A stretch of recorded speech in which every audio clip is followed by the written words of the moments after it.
ఒక సంగతిని మనం ఆలోచన చేద్దాం. అపోస్తలుడైనటువంటి పౌలు రోమీయులకు రాసిన పత్రిక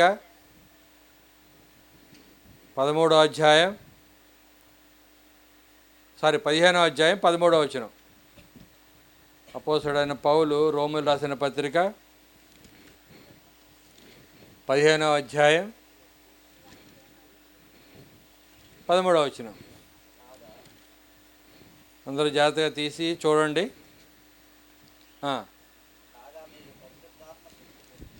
కాగా మీరు పరిశుద్ధాత్మ శక్తి పొంది విస్తారముగా నిరీక్షణ గలవారగుటకు నిరీక్షణకర్తయగు దేవుడు విశ్వాసము ద్వారా సమస్తానందముతోనూ సమాధానముతోనూ మిమ్మును నింపునుగాక.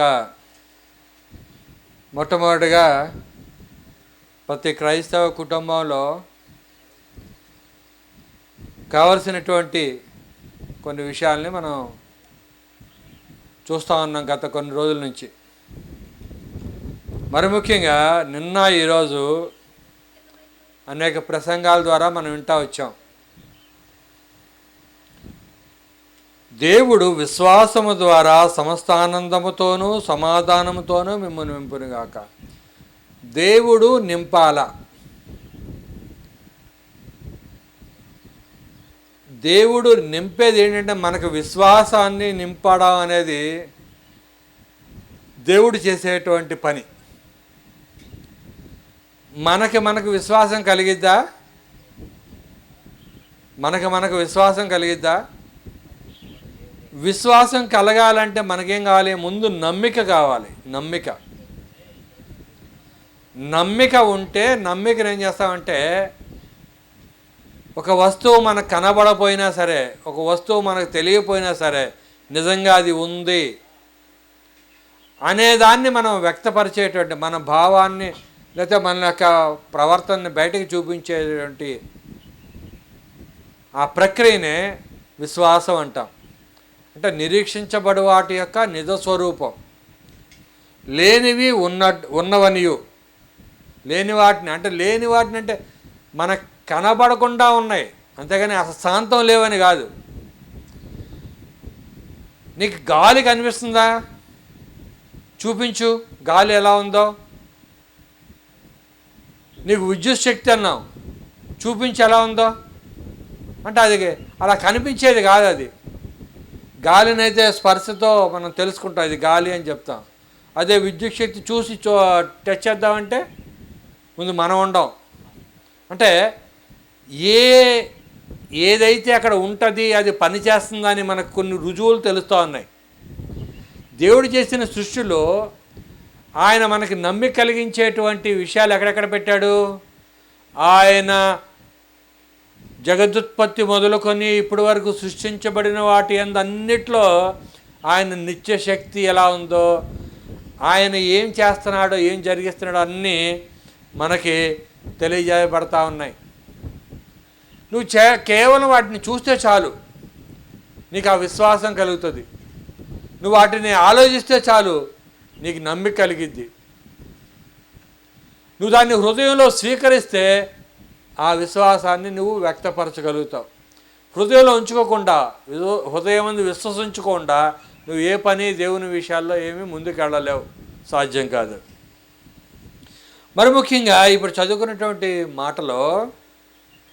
చదువుకున్నటువంటి మాటను జాగ్రత్తగా మనం పరిశీలన చేస్తే, పరిశుద్ధాత్మ శక్తి పొంది విస్తారమైన నిరీక్షణ గలవారగుటకు, విస్తారమైనటువంటి నిరీక్షణ. విశ్వాసం ఉందంటే నిరీక్షణ ఉంటుంది. ఒకవేళ నిరీక్షణతో పని లేదంటే విశ్వాసంతో కూడా పని ఉండదు. ఒక మాట మనం అర్థం అవడం చెప్తున్నాం. నేను పలానా టయానికి మీ ఇంటికి వస్తాను అని ఎవరైనా చెప్పారనుకోండి, ఏం చేస్తారండి? ఆ వ్యక్తి చెప్పిన మాట యందు మనకు విశ్వాసం ఉంటే ఏం చేస్తాం? నిరీక్షిస్తాం. అర్థమైందండి? టయానికి వస్తా అన్నాడుగా, టయానికి ఫోన్ వస్తుందేమో, వెళ్ళి రిసీవ్ చేసుకోవాలా, లేదా తనే ఇంటికి వస్తాడా అని మనం ఆయనకి కావాల్సినటువంటి ప్రిపరేషన్స్ అన్నీ కూడా రెడీ చేసి మనం నిరీక్షిస్తాం, అంటే ఎదురు చూస్తూ ఉంటాం. ఆయన ఒకవేళ అనుకుందాం, కొంతమంది ఉంటారు వస్తానన్నట్టు ఆయనకి రారు, చెప్పింది చేయరు, చేసేది చెప్పరు, ఆ టైప్ ఉంటారు. అంటే ఆ టైప్లో మనం కూడా ఉంటాం అనుకో. ఇటువంటి వ్యక్తుల్ని వస్తానంటే వచ్చినప్పుడు చూసుకుందాంలే. అర్థమైందండి? ఆ మాట, ఆ వ్యక్తి యొక్క మాట కనుక మనం విశ్వాసం ఉంచి ఏం చేస్తాం, మనం నిరీక్షణ గలవారమై దానికోసం అన్ని ఎదురు చూసి సిద్ధపరచుకుంటూ ఉంటాం. అదే వ్యక్తి మాట మీద నిలబడే వ్యక్తి కాదు, అంటే మన టైపు, నమ్మకం లేదు, ఆయన మాట మీద నమ్మకం లేదు. అప్పుడు ఏం చేస్తాం, మన డైరీ, మన రొటీన్ వర్క్ మనం చేసుకుంటూ ఉంటాం, వచ్చినప్పుడు చూసుకుందామని అనుకుంటాం. ఎదురు చూసేదానికిను వచ్చినప్పుడు చూసుకునే దానికి ఎంత తేడా ఉంది? అది ఆ నమ్మకం, ఆ విశ్వాసం కలిగించాల్సినటువంటి వాళ్ళు ఎవరు? ఎవరైతే ఆ మాట చెప్పారో వాళ్ళు, అంతేగా. అందుకని అదే చెప్తున్నాడు, నేను మాట ఇచ్చానంటే ఆ మాట తప్పేది లేదు. నేను జరిగించాలనుకుంటే ఎవరన్నా ఆపగలరా?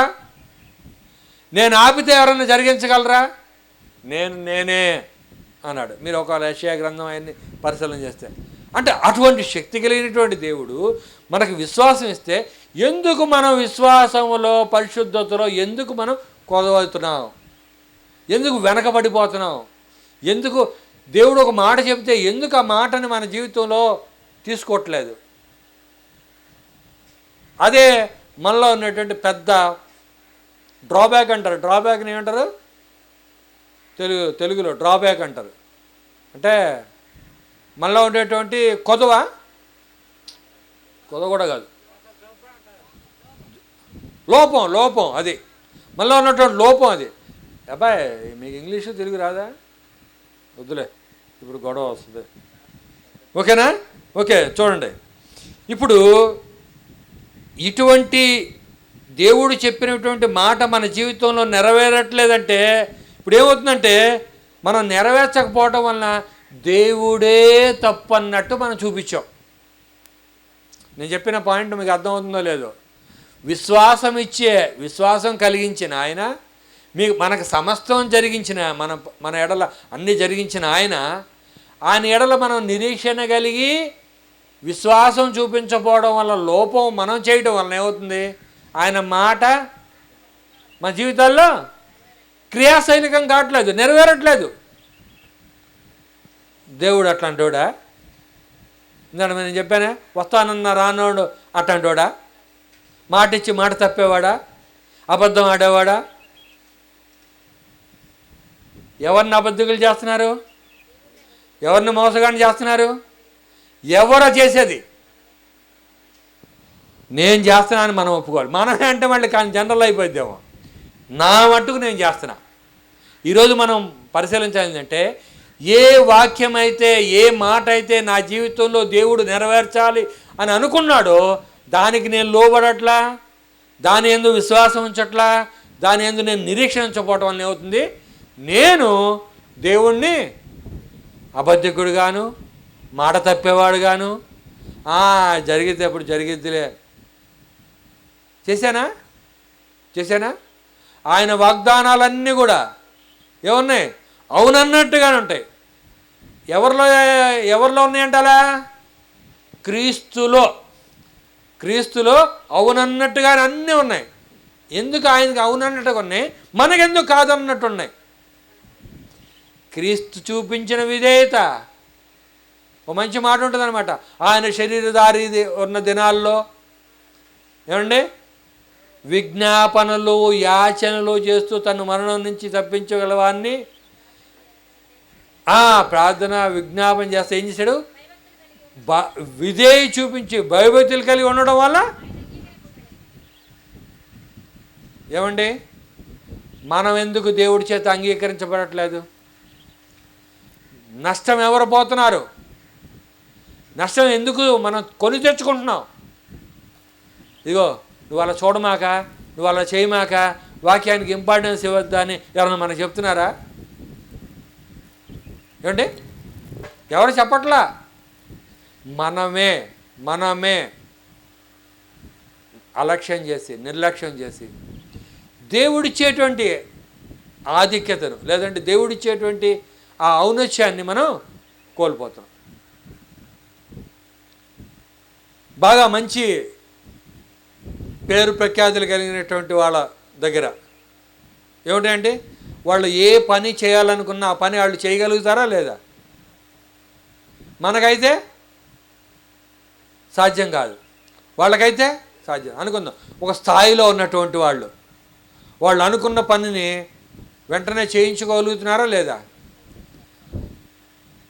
వాళ్ళ కుటుంబంలో ఉన్నటువంటి వ్యక్తులు ఎవరైనా సరే, వాళ్ళ కుటుంబంలో వ్యక్తులు, పిల్లలే కానీ వాళ్ళ బంధువులే కానీ, మా నాన్నకి మా అమ్మకి వాళ్ళకి కొంచెం పేరుంది కానీ నాకు అంత లేదు, నేను చేయలేను, నేను కొడుకునే కానీ నా వల్ల కాదని ఎప్పుడన్నా అంటారా? ఏముంటుంది సార్? ఒకవేళ అనుకుందాం, ఓ పోలీసు ఉన్నతాధికారి కొడుకు ట్రాఫిక్ కానిస్టేబుల్ దగ్గర హెల్మెట్ పెట్టుకోలేదనో లైసెన్స్ లేదనో ఆపాడు. అయ్యయ్యో సారీ, క్షమించయ్యా, చలానా కడతాలే అంటాడా? అంటాడండి? నేను ఎవరో తెలుసా? నన్ను ఆపి అంతడోడువా? మొబైల్ తెస్తాడు, ఇదేనా డైల్ చేస్తాడు, డాడీ ఇవో కానిస్టేబుల్ ఈ పేరంట అని ఆడు, ఆ కానిస్టేబుల్ అని గౌరవం కూడా కాదు, నేమ్ ఈడెవడో కానిస్టేబుల్ అనే పేరు, నేమ్ ప్లేట్ ఉంటుంది కదా, నేమ్ బ్యాడ్జ్, ఆ బ్యాడ్జ్ మీద పేరు చూసి పేరు చెప్పి ఇటు సంగతి చూడు, నన్ను ఆపెట్టాడు అంటాడు. అరే నువ్వు హెల్మెట్ పెట్టుకోలేదా? నువ్వు లైసెన్స్ తీసుకెళ్ళకుండా వెళ్ళావా?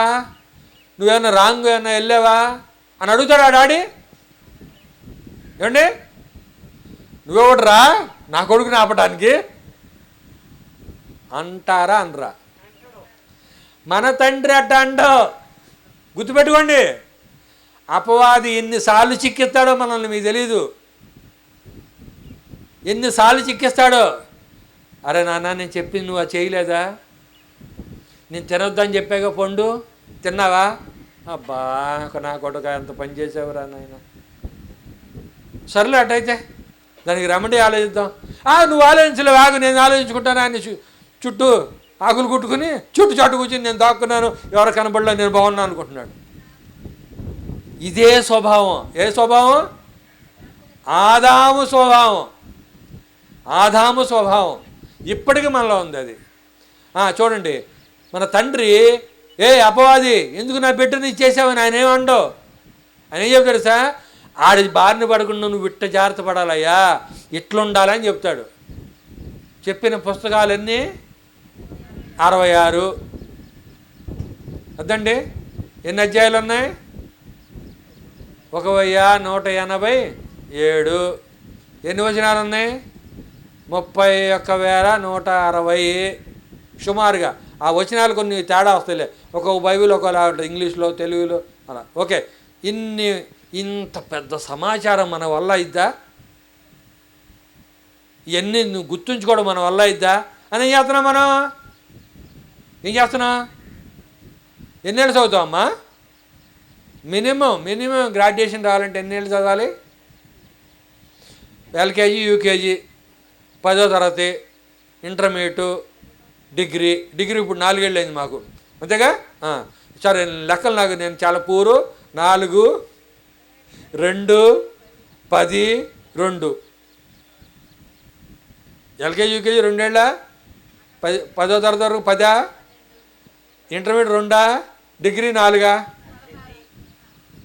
16, 18. 16 అక్క చెప్తే నువ్వు 18 కరెక్ట్గా చెప్పి నువ్వు చెప్పాడు రాంగ్, అది 18ఏనా? అదిగో సార్ చూడండి, ఇప్పుడు 18 ఏళ్ళు నువ్వు కష్టపడుతున్నావే, 18 ఏళ్ళు నువ్వు మినిమం డిగ్రీ కోసం కష్టపడుతున్నావే. నేను చదువుకున్నాను అని చెప్పుకోవడానికి నా పేరు పక్కన ప్రభాకర్ బీకామ్, ప్రభాకర్ ఎంకామ్ అని ఎలా పెట్టుకుంటున్నాను? అలా పెట్టుకోవడానికి నాకు ఎన్నేళ్ళు పట్టిందండి? మనం ఈ ఈ ఈ డిగ్రీ దేనికి పనికి వస్తుంది? బాబా ఇన్నాక బాబా బాబు ఉద్యోగం ఉద్యోగం ఉద్యోగం ఎన్ని వెళ్తాం? కాంపిటీషన్ ఎగ్జామ్స్ రాయి, అవునా? కాంపిటేటివ్ ఎగ్జామ్స్ రాస్తే ఏ ర్యాంక్ వచ్చిద్దో, ఏ రిజర్వేషన్ లేకపోతే నా పరిస్థితి ఏంటి? మెరిట్ రావాలంటే నేను ఎంత బాగా చదవాలి? ఈ గోడంతా నా వల్ల కాదా? సరే చిన్న వ్యాపారం బడ్డీ కొట్టు పెట్టుకుంటాను తయారవుతాం. మంచి ఐడియా ఇచ్చాడు మా అబ్బాయి. మా గోపి ఏమి ఇచ్చాడు సార్? పురుగు బండి పెట్టుకుంటే చాలు, పురుగుల బండి, అర్థమైందా? 3 గంటలు 4 గంటలు ఫాస్ట్ ఫుడ్స్ పెట్టుకుంటే చాలు, సరిపోద్ది. ఎప్పుడు కావాలంటే అప్పుడు సేవకి వెళ్ళిపోవచ్చు. 4 గంటలకే 4 గంటలు పని చేస్తే మిగిలిన టైంలో బ్యాగ్ మోదాన్ వేసుకుని యాంబుల్ఫైల్ పట్టుకుని ఎక్కడికైనా వెళ్ళిపోవచ్చు. అవసరమైతే ఈ 2 రోజులు నేను పెట్టను, బడ్డీ పెట్టను, అవునా? మీటింగ్లు ఉన్నాయి అని మానేసి వచ్చేయచ్చు. ఎరా ఏంటి నిన్న పురుగు బండి పెట్టలేదేంటి అని ఎవడన్నా వచ్చి మనల్ని అడుగుతాడా? నిన్న ఫాస్ట్ ఫుడ్ సెంటర్ ఓపెన్ చేయలేదండి, నూడిల్స్ తిందామని వచ్చాము, బ్రెడ్ ఆమ్లెట్ తిందామని వచ్చాము, నువ్వు లేవంటాను ఎవడన్నా దౌర్జన్యం చేస్తాడా? సో ఏది రాకపోతే ఇది అనుకుంటున్నాం మనం, చెప్పండి. అదే ఉద్యోగం వస్తే, మా అబ్బాయికి ఉద్యోగం వచ్చింది అనుకో, ఆఫ్టర్ ఆల్ ఏంటది బడ్డీ నాన్సెన్స్ అని చెప్పండి అంటారనరా? గుర్తుపెట్టుకోండి. ఇన్ని రకాలైనటువంటి ఆలోచనలు మన దగ్గర ఉన్నప్పుడు అన్నీ అవును బాగుంది అనుకుంటున్నావా? మరి నిత్య జీవానికి సంబంధించినటువంటి దేవుని కుటుంబంలో నువ్వు కూడా భాగం అయ్యి అక్కడ చేరాలంటే ఎందుకు ప్రయత్నం చేయట్లా? ఆ దిశగా నువ్వెందుకు ఆలోచన చేయట్లా? ఆ పరిశుద్ధతను ఎందుకు సంపాదించుకోవట్లేదు? ఆ నిరీక్షణ ఎందుకు ఉండట్లేదు మనకి? పరిశుద్ధాత్మ వలన పరిశుద్ధపరచబడి, ఎవరు పరిశుద్ధపరిచేది? తర్వాత వచనాల్లో కింద ఉంటుంది చూడండి, అదే అధ్యాయం అదే కింద వచనాలు ఉంటుంది చూడండి, 15-16 కలిసి ఉంటాయి. అన్ని జనుల యొక్క అర్పణ ఎలా అవుతుందంట? పరిశుద్ధాత్మ వలన పరిశుద్ధపరచబడి ప్రీతికరం ఉంది. ఇశ్రాయేలీల యొక్క అర్పణ కంటే, ఇశ్రాయేలీల అర్పణ కంటే అన్ని జనులైనటువంటి మన అర్పణ దేవుడికి ప్రీతికరమైంది. ఎలా? ఎందుకైంది? వాళ్ళు దేవునితో నడిచారు, దేవుడు వాళ్ళని నడిపించాడు, చేయి పట్టుకొని గెద్దరెక్కల మీద మోసాడు, అద్భుతాలు చేశాడు, వాళ్ళకి భద్రం చేయడంలో నానా బాధలన్నీ పడ్డాడు దేవుడు. మన కాదు, ఇసుకిచ్చారు, కోప్పడ్డారు, లోపడలేదు, తిరుగుబాటు చేశారు. వినేవాళ్ళేం తక్కువ, విన్నోళ్ళు ఎక్కువైపోయారు. ఎవరికి కోపం కలిగింది, ఎవరికి బాధ కలిగింది, ఎవరు నొప్పించారంటే విన్న వాక్యం వాళ్ళకి నిష్ప్రయోజనం అయ్యి ఏంటంటే ఏం చేశారు? విన్నవారితో కలిసి వాళ్ళు విశ్వాసాన్ని కొనసాగారు. వాళ్ళు చేశారు, ఆడతా పడ్డారు. అన్నీ చేసినా సరే తప్పిపోతారు, మళ్ళీ వెళ్ళిపోతారు, మళ్ళీ దగ్గరికి తెస్తాడు, మళ్ళీ తప్పిపోతారు, మళ్ళీ తీసుకొస్తాడు. ఏమండి భయంకరమైనటువంటి మాటలు. అన్ని జనులు విగ్రహారాధన దగ్గరికి వెళ్తే జీవం గల దేవుడిని వదిలేసి వెళ్ళిపోతే ఏమన్నాడు? మీరు వ్యభిచారం చేస్తున్నారు ప్రతి కొండల మీద, ప్రతి చెట్ల మీద అని మాట్లాడాడు.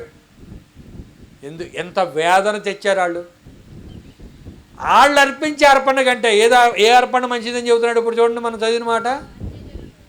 మనకు అట్లాంటి ఏం తెలియదు. మనం అంతకుముందు వరకు భారతదేశంలో మనకుండేటువంటి మన సాంప్రదాయ ప్రకారం మనకుండేటువంటి మన పరిస్థితిలో ఉన్నాం. కానీ ఈ నిత్యత్వానికి సంబంధించినటువంటి పరిచయం ఎవరో మనకు చేయలే. ఎవరో ఏదో రూపంలో ఏదో పరిస్థితుల్లో తెలుసుకున్నాం, కొంచెం టేస్ట్ చేసామా? ఇప్పుడు మనం అర్పించే అర్పణ ఎలా ఉంటుందంటే దేవుడికి నిజంగా ప్రీతికరమైనటువంటి అర్పణ అర్పించడానికి ఈ రోజు నుంచి అయినా మనం సిద్ధపడదాం. వాళ్ళు ఇప్పటి వరకు దేవుడు ప్రీతికరం అంటే ఏంటి చెప్పండి? ప్రతి ఒక్కళ్ళకి మనకి ఏదోటి, పలానా స్వీటో పలానా హాటో, మన ఏదోటి మన ఇంట్లో డైలీ రొటీన్ మనం తినే అన్ని పదార్థాలు తింటాం. కానీ ఏదో సంథింగ్ రాగానే దాని మీద మనకి కొంచెం ఆసక్తి. రోజు రోజు ఇంత తినేది ఆ రోజు పెంచుతా, క్వాంటిటీ పెరిగిద్దా లేదా? అలా దేవుడికి ఇష్టంగా పెరగాలంటే ఏంటి? మన భక్తి సైజు కూడా అంతేనా? ఆయనకి ఇష్టమైంది మనం నైవేద్యంగా పెట్టాలి. ఆయనకి ఇష్టమైనటువంటి దాన్ని మనం అర్పించాలి అంటే నాకు బాగా ఇష్టం అనుకున్నాం అక్క, మీరే అనుకోండి, మీరే వంట చేసేవాళ్ళు మీరే, నాకు ఇది ఇష్టం అని కొంచెం ఎక్కువ తినాలనుకున్నాం. రోజు ఒక గ్లాసు లేకపోతే ఒక 100 గ్రాములు వండుతావు. ఇష్టమైనప్పుడు ఏం చేస్తావు? 100 గ్రాములు వండి ఇష్టంగా ఎక్కువ తింటావా? అది ఎక్కువ వండాలి, ముందే ప్లాన్ చేసుకోవాలా. నేను దేవునికి ఇష్టమైనటువంటి ప్రీతికరమైనటువంటి దానిగా వాడుగా నేను ఉండాలి అంటే మన యొక్క దైనందిన జీవితంలో ఆ సైజు పెరగాల, ఆ యొక్క విధేయత పెరగాలి, ఆ లోబడే తత్వం పెరగాలి, అటు విలువ ఇచ్చేటువంటి అవి పెరగాలి. నన్ను అక్క ఉదాహరణ చెప్పింది, దానికి చెప్తా. రోడ్డు మీద ఒక 3 రకాలైన వ్యక్తులు వెళ్ళారు. రోడ్డు మీద కరెన్సీ నోటు పడింది. ఏంటి చెక్ ఉంది, బ్యాంక్ చెక్ ఒకటి ఉంది. తర్వాత ఒక రాయి ఏదో కనిపించింది, రాయి ఏదో కనిపించింది. చూశారు. మామూలుగా సాధారణ వ్యక్తి ఊరే కాగితం ముక్క పడింది, అది ఏదో ఉంది, ఇది తీసుకెళ్తే ఈ పూట నాకు ఏదో కొనుక్కోవడానికి పనికి వస్తుందని ఒక కరెన్సీ నోటు తీసుకున్నాడు. ఇంకో వ్యక్తి వచ్చాడు, కొంచెం చదువుకున్నవాడు, ఈయనకంటే కొంచెం తెలివైనవాడు. ఆయన దగ్గర పెట్టారు, అదే కరెన్సీ నోటు పెట్టారు, అదే పెట్టారు. అనేసాడు ఇది దీని వాల్యూ కంపేర్ చేసుకున్నాడు. వేసాడు, ఇది తీసుకుని వెళ్ళాడు. ఇది తీసుకుని వెళ్ళాడు. తర్వాత ఇంకొంచెం వచ్చాడు, ఇంకో ఆయన వచ్చాడు, బాగా చూశాడు, అరే ఈ 2 ఏం చేస్తాయి అని అది తీసుకెళ్ళాడు, రాయి తీసుకెళ్ళాడు. ఏంటో రాయి? ఏదోటి మీ ఇష్టం, ఏదనుకోండి, మీకు ఏది నచ్చితే అది కొనుక్కోండి. వజ్రం అనుకుంటారు, డైమండ్ అనుకుంటారు, ఏమనుకుంటారు. ఆ విలువ తెలిసిన వాడు విలువైన దాన్ని కోరుకున్నాడు. నీవు విలువైన దానవి, విలువైన వాడవని నువ్వు గుర్తించలేకపోతే ఇంకెవరు గుర్తిస్తారు చెప్పండి? నేను విలువైన వాడినని నా కోసం ఏం చేశాడు తెలుసా? దేవుడు ఏం చేశాడు సార్? తన కుమారుని యొక్క మీరు అమూల్యమైనటువంటి వెలగల రాళ్లతో కొలవల్ల దేంతో కొన్నాడు? అమూల్యమైనటువంటి ఆ కుమారుని రక్తం చేత మనల్ని కొన్నాడు, పర్చేజ్ చేశాడు, కొన్నాడు. ఎంత విలువ ఇచ్చాడండి నీకు? ఎంత డబ్బులు ఖర్చు పెట్టారు? బాగా అర్థం అవడం అని చెప్తున్నా. మీ ఇంట్లో 10 రూపాయలు పెట్టుకునే వస్తువు ఉంది, 10 లక్షలు పెట్టుకునే వస్తువు ఉంది. దేన్ని అపురూపంగా జాగ్రత్తగా చూస్తారు చెప్పండి? ఏమి ఉండదా? నీ ఇంట్లో ఉండదుగా. ఏమండి? కాస్ట్ ఎక్కువనా? కాస్ట్ ఎక్కువ అయితే ఏమైంది? అది సింబల్ స్టేటస్ ఉంటుంది. బాగా నేను ప్రశ్న వేసానండి, బాగా ఆలోచించాలి. ఎందుకు మనం దాన్ని ఇచ్చేస్తాం? దాన్ని అనుకుందాం. మా నయోమికి వాళ్ళ మామ ఏం చేయాలంటే వజ్రాల నెక్లెస్ ఒకటి చేయించాడు 10 లక్షలు పెట్టి. ఏం చేస్తుంది? ఉంటుంది కదా కాంపౌండ్ వాల్ దగ్గర, కాంపౌండ్ వాల్ గేటు దగ్గర పెట్టిద్దా? ఎడబెట్టిదాకా బీరువాలో పెట్టి, అది కూడా చెప్పండి. తాళం, మళ్ళీ తాళం ఎక్కడికక్కడ ఉంచిద్దా? అది చూసావా ఎంత జాగ్రత్త తీసుకుంది? చూసావా? ఎందుకు? దొంగలు వచ్చి అపహరిస్తారని. పాయింట్ అర్థం చేసుకోండి బాగా. విలువ ఇప్పుడు చిన్న వస్తువు అనుకో, అందరి దగ్గర 10 రూపాయల నోటు ఉంటాయి, అందరి దగ్గర రూపాయి ఉంటుంది. రూపాయి నాణ్యం కింద పడగానే గబ్బుకుని వంగుని తీసుకుంటాం మనం. అదే 100 రూపాయలు పడగానే బెండ్ అవుతాం. అదే కొంచెం పెద్ద అమౌంట్ పడితే కట్ట 500 కట్ట కనిపించింది అనుకోండి, ఏం చేద్దాం? ఇంకో తొందరగా తీసుకోవాలనుకుంటాం. అంటే వాల్యూ పెరిగే కొద్ది మనం దాన్ని సొంతం చేసుకోవాలని ప్రయత్నం చేస్తాం, ఇంకోటి చేతికి వెళ్ళకుండా ఉండాలని. అలాగే మా మామయ్య ఇచ్చాడు నాకని ఆమె ఏం చేస్తుంది, అంత భద్రం చేసింది. మామయ్య మీద ప్రేమ కాదు, దొంగలు ఎవరు ఎత్తుకుపోకుండా అంత భద్రంగా చేసింది. గుర్తుపెట్టుకోండి పాయింట్. ఇప్పుడు విలువైనటువంటి మనల్ని అపవాదైన దొంగోడు వచ్చి మనలో ఉన్నటువంటి విలువైన క్వాలిటీస్ని దొంగతనం చేసుకుని వెళ్ళిపోతున్నాడు. అది ఎవరైనా గమనించారా? మీలో శాంతి, మీలో సమాధానం, మీలో ఇంకోటి ఏంటంటే నమ్మకత్వం, మీలో యథార్థత, మీలో ఉన్నటువంటి దీనత్వం, మీలో ఉన్నటువంటి లోబడేటువంటి తత్వం, ఇవన్నీ దేవుడు మంచి మంచి విలువైన క్వాలిటీస్ ఇచ్చాడు. అవి ఎవరికి అప్పచెప్పారు? ఇదా తీసుకుపో, ఇదా తీసుకుపో, నాకేం కావాలి? డబ్బులు కావాలి, నగలు కావాలి, వస్త్రాలు కావాలి, అవి మాత్రం నేను పెట్టుకుంటా. ఒరే నాయన అవన్నీ ఎప్పుడైనా పాడైపోయారు, అయ్యొద్దురా అవి చూసుకొని ప్లీజ్ ప్లీజ్ ఆయన తల పెట్టుకుని బతిమాలు చెప్తా ఉంటాడు ఇట్లాంటి సభల ద్వారా. అలా చెప్తాం, ఈ ప్రభాకరన్ చెప్తాడు కానీ ఇవన్నీ అయ్యేది కాదులే. అంతేగా ఫీలింగ్, అదే ఫీలింగ్ అంటే ఆ ఫీలింగ్ చూపించడానికి ఎదురుకొచ్చి కూర్చుంటారు. ఇది అయ్యేది కాదు, ఈ పిచ్చమాలోకం. ఆయన సంపాదించాడు, మమ్మల్ని సంపాదిస్తే ఊరుకొనియాడు. ఈ గోల మనకెందుకు వచ్చింది? అంతేగా, అదేనా ఫీలింగ్. నువ్వు సిరికి కానీ దేవుడికి కానీ దాసుగా ఉండు. లూకా సువార్త 12వ అధ్యాయంలో ఉంటుంది అనమాట.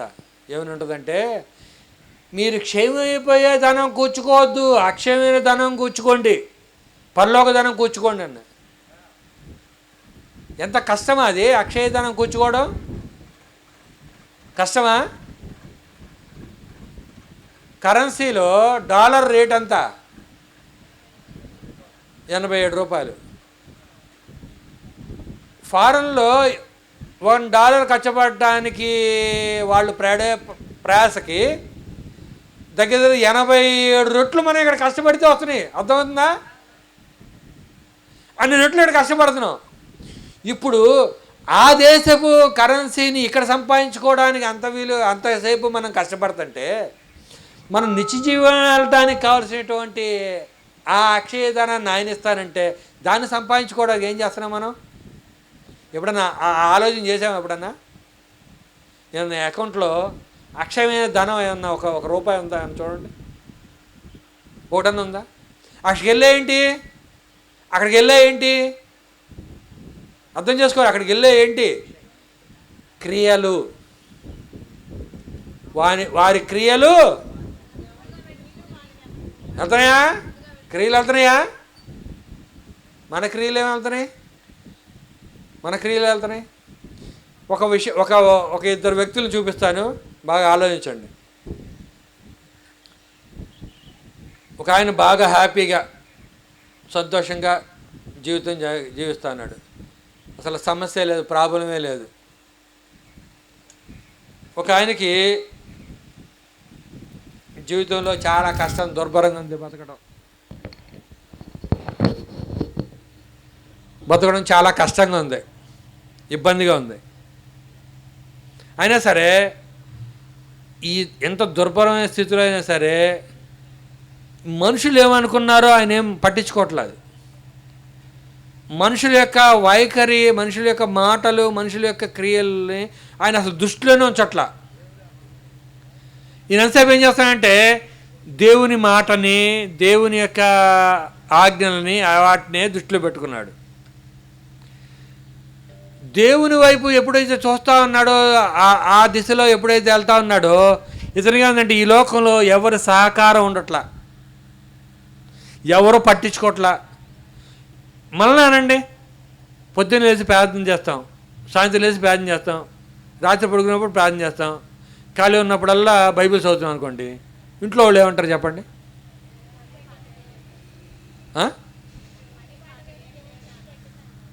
అవునా? ఎందుకని? అరే నువ్వు బాగా చదువుతున్నావు, వెరీ గుడ్, ప్రార్థన చేస్తున్నా, బాగుండేది. ఎవరన్నా మెచ్చుకున్నారా? ఎవరో మెచ్చుకోవాలా?